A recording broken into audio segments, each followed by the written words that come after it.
Hey friends, this is One World Conscious World. I'm curious about words, where they came from, why we use them, and what they really mean now. In this video, we're exploring three big ones: pride, truth, and false. What they meant, what they became, and what they could be.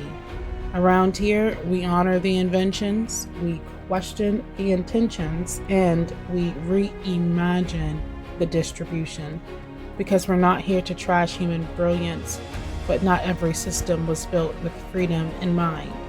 And now we can design better, fairer, realer. So if this hits, like, subscribe, and leave a comment below. Let's get into it. Pride is a word that didn't start with celebration. It started as a warning.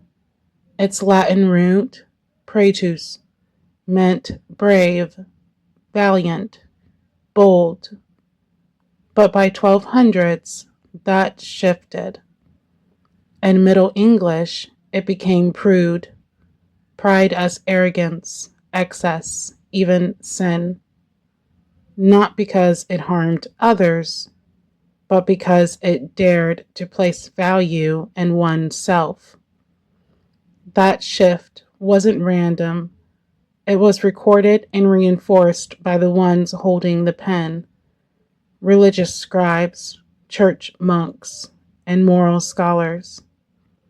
They wrote the definitions, copied the texts, delivered the sermons, and slowly the world was reshaped, not by the masses, but by those who believed to speak for God.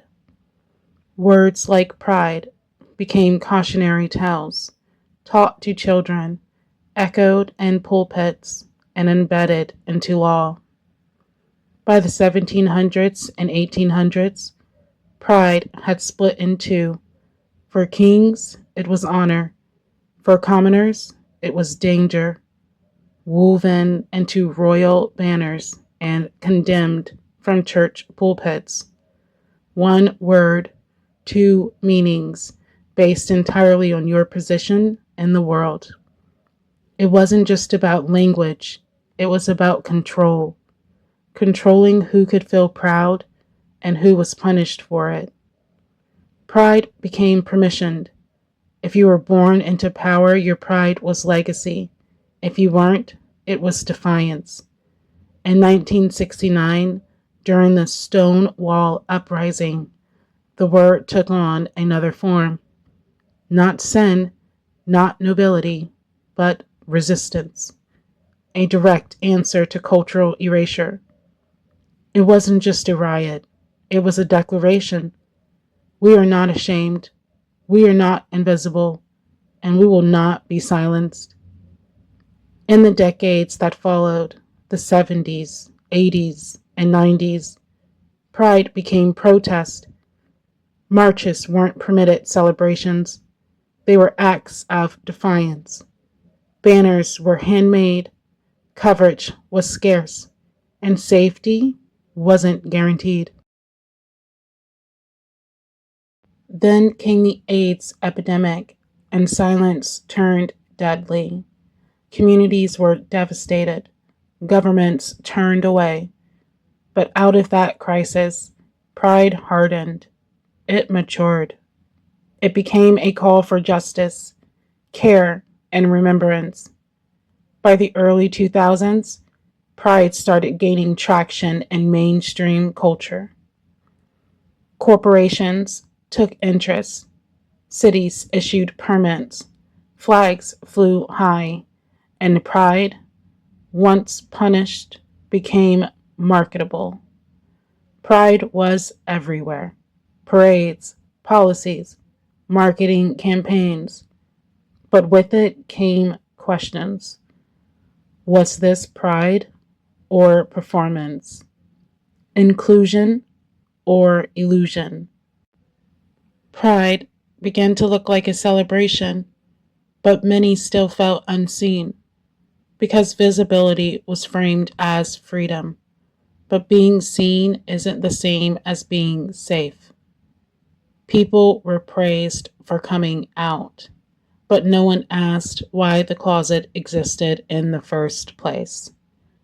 And when you look at the word pride today, ask yourself, who told me I had to prove I was here? Who created the closet and who locked the door? Because the truth is, you were always here. Your existence is evidence, and pride, it only exists because of that. Don't forget to like, subscribe, and share in the comments. What does pride mean to you? Next up, we're diving into the origin of truth, not just the word, but how it became something you were told instead of something you felt. Let's keep going. Truth.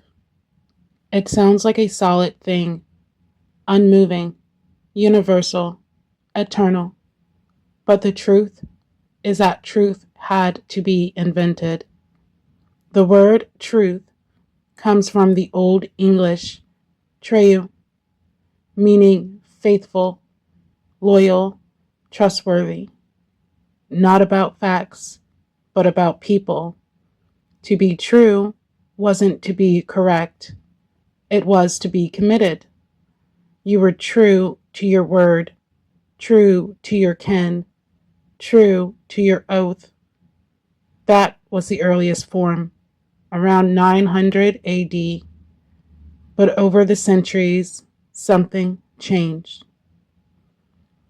As religion spread and institutions of power grew, truth became a tool, not just a trait.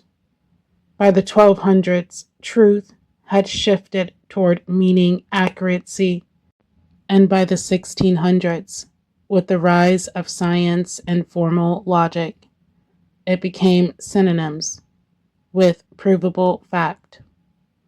So what happened in between? Monks, scribes, and religious leaders, the few who could write, began deciding what counted as truth. They copied text by hand. They chose what was preserved and what was erased. They wrote laws, sermons, and moral codes, and slowly, truth became standardized, but not by consensus. In 1215, the Fourth Lateran Council declared heresy punishable by death. What you believed became a matter of life and death. By 1455, the Gutenberg press printed the Bible, but not everyone got access. Truth was mass-produced, but still selectively distributed. In early colonial conquest, truth became law. Indigenous stories were labeled myths. Oral traditions were erased. Native systems of knowledge were dismissed as superstition. This wasn't truth as discovery, it was truth as decree. Even when the Enlightenment arrived, with its telescopes, theories, and scientific method, the gatekeeping didn't end. It just changed hands, from clergy to scholars, from popes to professors. Truth was still something you had to be told, something published, approved, cited. But here's the thing.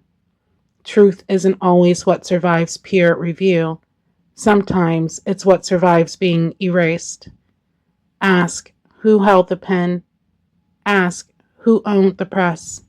Ask who got silenced and who got quoted. Because truth has always been shaped by power, but that doesn't mean it can't be reclaimed. Today, we live in an era of contradiction, where everyone claims to have the truth. But maybe that's not new. Maybe it's always been this way, and we're just finally seeing it clearly. Because truth doesn't start in a textbook. It starts in awareness, in alignment, in that deep, quiet place inside you that recognizes what resonates and what doesn't. Truth isn't something you chase, it's something you choose. So before you ask, is it true? Ask, is it mine? If this made you pause or think, don't forget to like, subscribe, and share what truth means to you in the comments. Because next, we're pulling back the curtain on false. False, a word we fear, a label we avoid. But like truth, it wasn't always what it is now. The word false comes from the Latin falsus, meaning deceived, mistaken, or feigned. But its deeper root, fallere, meant to trip, to stumble, to let down. Falsus didn't just mean a lie, it meant to deceive, yes, but also to stumble, to fall, to let someone down. In its early use, false was a condition, a shortcoming, not yet a character flaw. In early texts, to call something false meant it didn't hold, a promise that broke, a step that slipped, a heart that turned away. False was fragile, not immoral. By the 1100s, as structured hierarchies grew and laws were written by religious courts, false became more than failure. It became guilt. To be false was to be a traitor, a sinner, a threat to order. Punishments followed: branding, exile, even execution. And suddenly, being wrong wasn't just human, it was dangerous. By the 1500s, with printed Bibles and expanding kingdoms, falsehood became treason. To question was to betray, and fear took root, not just of lying, but of being seen as wrong. Even in today's language, false carries shame, false hope, false accusation, false identity.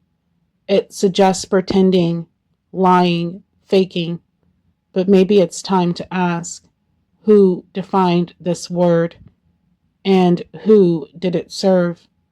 Because once a word becomes a weapon, it stops being about truth and starts being about control. The fear of being false is one of the greatest silencers. It makes people stay quiet, stay small, stay agreeable, all to avoid being wrong. But growth comes from wrong turns. Awareness is born after the mistake. So what if false wasn't shameful? What if false was just the first draft, a misstep that taught you how to walk? Today, we reclaim the word, not to glorify the lie, but to remove the fear. You may fail, you may fall, and that doesn't make you false. It makes you real. And real is where freedom begins. Because the opposite of false isn't perfect, it's presence, not hiding, not shrinking, not pleasing, but showing up as a version of you that's trying. That's consciousness. That's aware. That's free. If you enjoyed this video, don't forget to like, subscribe, and comment what these 3 words mean to you. Until next time, friend.